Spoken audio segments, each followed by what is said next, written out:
Make better travel. Make better travel videos. Okay, my focus. Okay, here's a serious question.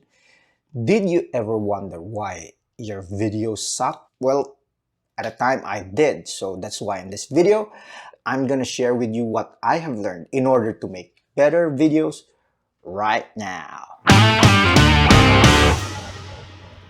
Hey there, my name is Paul and I'm here to, give you some tips and tricks on how to make better videos. Now, to give you some context, these are my videos before, and a bit of warning, the videos that I'm gonna show you, it sucks.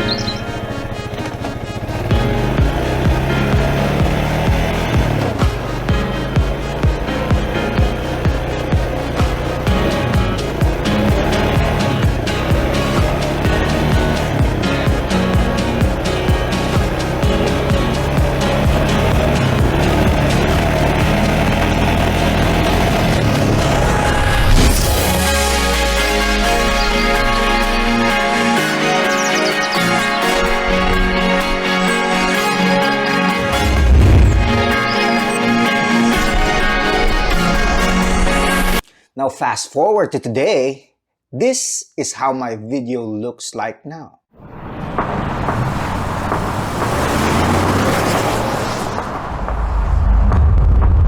Yes. I don't deny that. I'm one of the I'm very lucky that my father worked very hard to give us a good life. Every day I appreciate that. In a way, it also helped because when it comes to master planning, I had some experience kahit papano. I understand what people, maybe they have these misconceptions. That's why I wanted to work hard to prove them wrong. I've really gone out of my way to show that, I only have one interest in this job, which is to really push forward this infrastructure program. This is one of the bridges that's designed to decongest EDSA as a whole. Ito pong Calak, napakalaking bagay dahil i-connect niya yung Cavite sa FDEC. I look at it in terms of the improvement of the quality of life.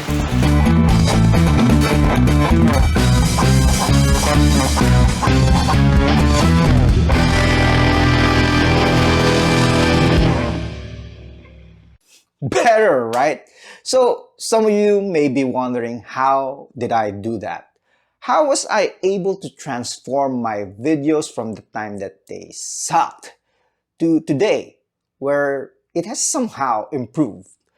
Well, I'm gonna share with you my process so that somehow it will help you, especially if you are just starting out. Please do keep in mind that this is my personal process. Everyone has a process, okay? So far, this works for me. So it's up to you if you want to try it.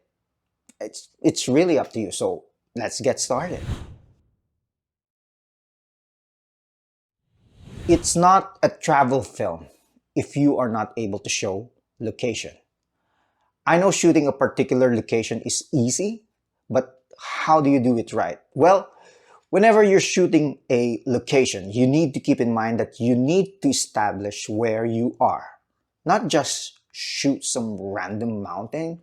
Try to give context about that mountain. Maybe shoot a wide angle of that mountain and cut to a signposts of a name of that mountain. Okay? It doesn't have to be a sign. It could be something familiar about that place, or maybe add sound design or dialogue from that place.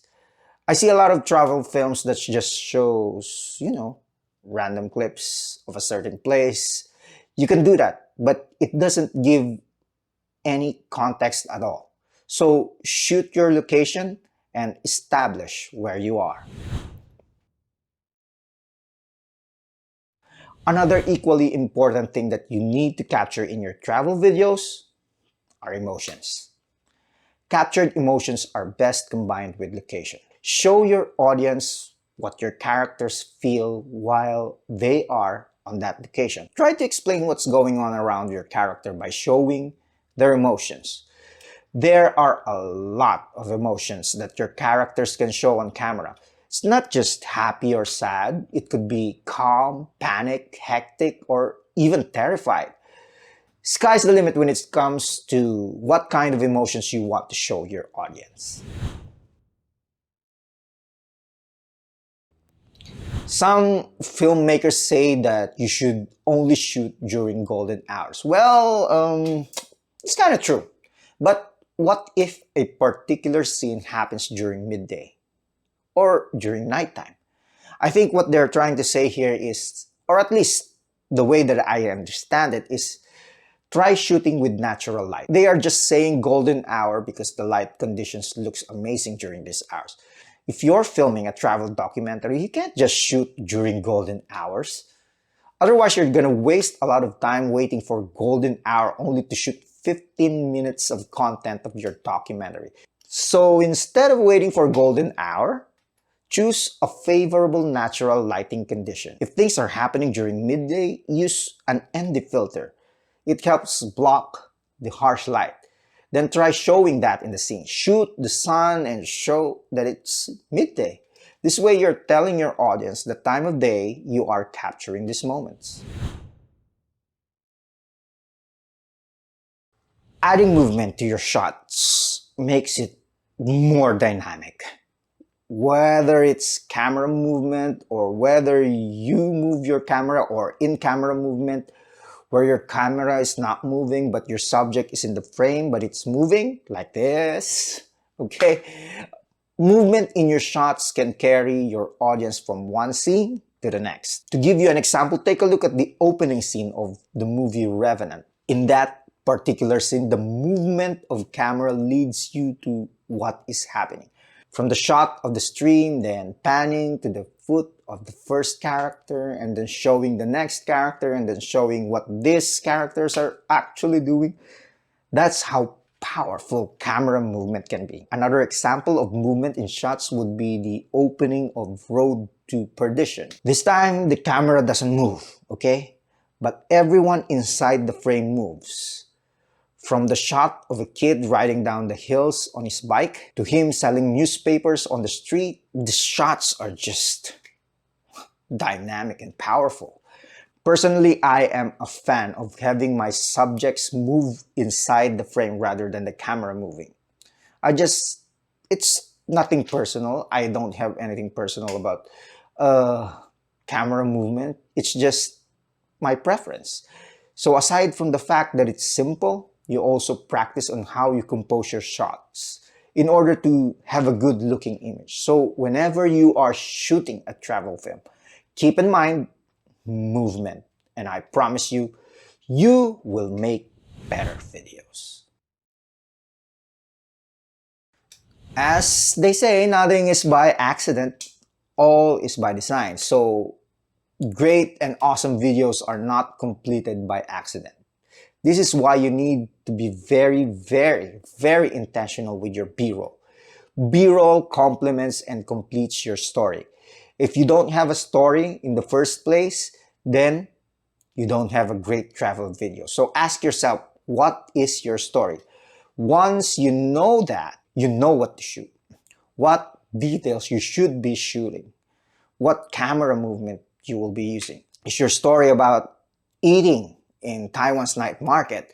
Then you should have B-roll of detailed shots of the food that you are eating. Always remember, show your audience what your story is all about. You are making a video. Your medium is visual, so show your audience. Otherwise, if you're not showing your audience, just write a blog. So for more tips on making a travel video and creating stories for YouTube, check out this video right here, somewhere here. I don't know, I still don't know where it is. So anyway, it's somewhere here, okay? So check these videos and don't forget to subscribe, of course, to my channel for more. Till then, see you on the next one.